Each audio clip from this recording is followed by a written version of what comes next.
YOLO guys, hope you are doing good. So today we will understand what is Bitcoin.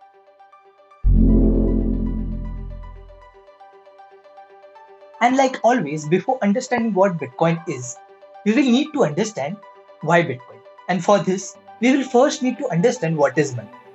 I remember somewhere in my economics book, I came across these lines. Money is a matter or functions for a medium, a measure, a standard, a store. And these lines beautifully explain money.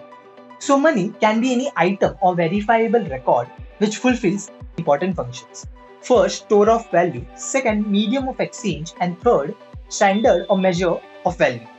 At its very core, money represents value. To understand, let's take an example.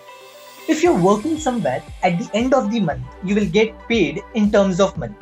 You are getting this money in exchange of the value that you provide in terms of your skills or time. Now, you can use this money to get something of value from someone else in the future. It can be a new t-shirt, your Wi-Fi subscription or anything else. If we look into the past, value has taken many forms. People has used a variety of materials to represent money. Salt, wheat, shells and of course, gold has been used by people as a medium of exchange. For something to represent value, people have to trust that the item is indeed valuable and will remain valuable long enough for them to redeem this value in future. We always trusted something to represent money. But however, over time, our trust model has changed from trusting something to trusting someone.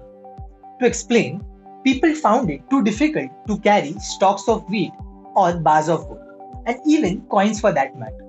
I will anytime prefer to receive this 10 rupee note in case of this 10 rupee coin. And this is the reason why paper money was invented. Now, if you have ever taken a careful look at these paper money, these are actually promissory notes guaranteed by the central bank. And in our case, we are trusting RBI for its value. Initially, paper money was backed by gold. However, as time passed and due to macroeconomic changes, the bond between paper money and the gold that it represents was broken. Now, why this happened is a different story. But basically, government told the people that government itself will be liable to the people for the value of this paper money. So, people continue to trade using this paper money.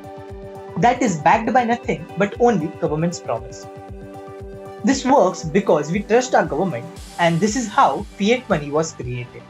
Fiat in Latin means by decree or order, meaning Indian rupees, dollars or any other currency for that matter has value because the government has ordered it to. It is also known as legal tender coins or bank notes that must be accepted if offered as payment. So the value to this fiat money comes from the legal status that government or the central authority has given to it. And this is how our trust model has changed from trusting something to trusting someone. And in this case, the government. Fiat money has two major drawbacks. First, it is centralized. The central authority, that is the government or central banks, controls it and issues it. And second, it is not scarce or limited in quantity. It means that the government or central bank can print as much as they want when needed and inflate the money supply in the market. This causes inflation and reduces the purchasing power of money. This is why we need more money to buy something that used to cost less. Today, we use UPI, debit card, credit cards and other forms of digital money. Here, we are not exchanging any real cash, but only some numbers are being changed in our digital account. So now, when the money is digital, anyone can make copies of it and duplicate these files. This is called the double spend problem. To prevent this, bank uses a centralized ledger system to keep a track on who owns what. Everyone has an account and this ledger keeps a tally on each account. We all trust these banks and banks trust their computers. So the solution is centralized on this ledger in this computer. Whenever we are giving anyone the control over the money supply, we are giving them enormous power. And this causes three major issues. First issue is corruption. Power corrupts and absolute power corrupts absolutely. When banks have the mandate to create value or money, they basically control the flow of value in the world. And this gives them almost unlimited power. The second issue of this centralized system is mismanagement. If central authority's interest isn't aligned with the people it controls, it leads to mismanagement of money. For example, printing lot of money to prevent certain banks or institutions from collapsing, as happened in 2008. The problem of printing too much money is that it causes inflation and basically erodes the value of citizens' money. One extreme example of this is Venezuela. The government has printed so much money that the value of the currency has dropped to such an extent that the people are no longer counting money, but in fact they are weighing it instead. And the last issue is control. We are basically giving total control to the bank or central government. And government can anytime decide to freeze our account or deny access to our funds. And even if we are using only hard cash, the government can cancel the legal status of it. And this was actually done when demonetization happened, and we have all gone through it. This was the state of the things until 2009. But everything changed in October 2008 when a person or group of persons called Satoshi Nakamoto published a document also called as white paper and suggested a way of creating a system for a decentralized currency called Bitcoin. This system created digital money that solved the double spend problem for the first time without the need of any central authority. At its core, Bitcoin is a transparent ledger without any central authority. Today, most of the money is already digital. Banks basically manage their own ledger of balances and transactions. However, banks' ledger is not transparent and it is stored into their main company. Only banks have complete control over it and we cannot have a look into it. On the other hand, Bitcoin's ledger is transparent. At any point of time, we can look into it and see all the balances and transactions that are taking place. The only thing that we could not figure out is who owns these balances and who is behind these transactions. So, Bitcoin is pseudo-anonymous.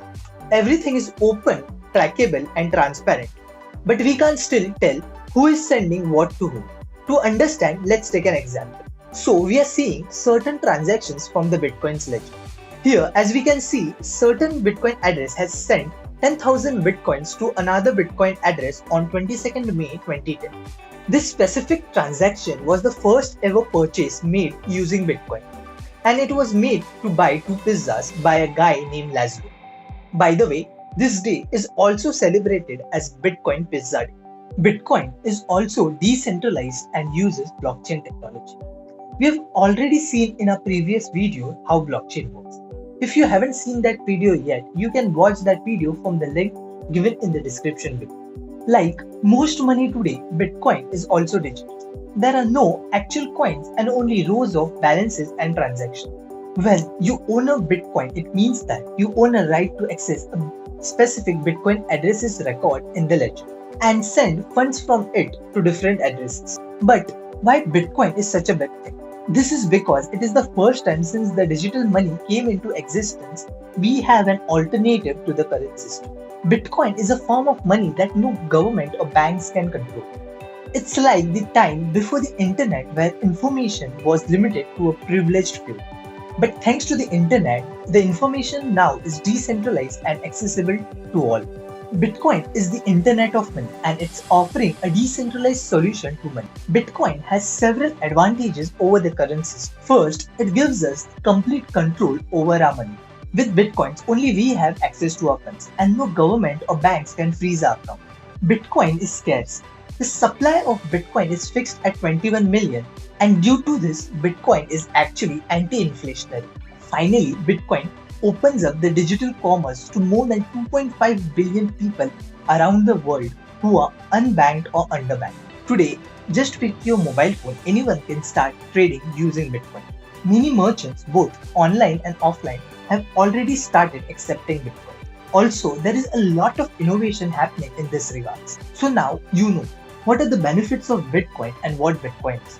In the future videos, we will learn more about cryptocurrencies and how to buy Bitcoins and other cryptocurrencies. Also, if you have watched the video till here, type Bitcoin in the comment section. Thanks for watching and Insanians, keep exploring, take care, meet you soon.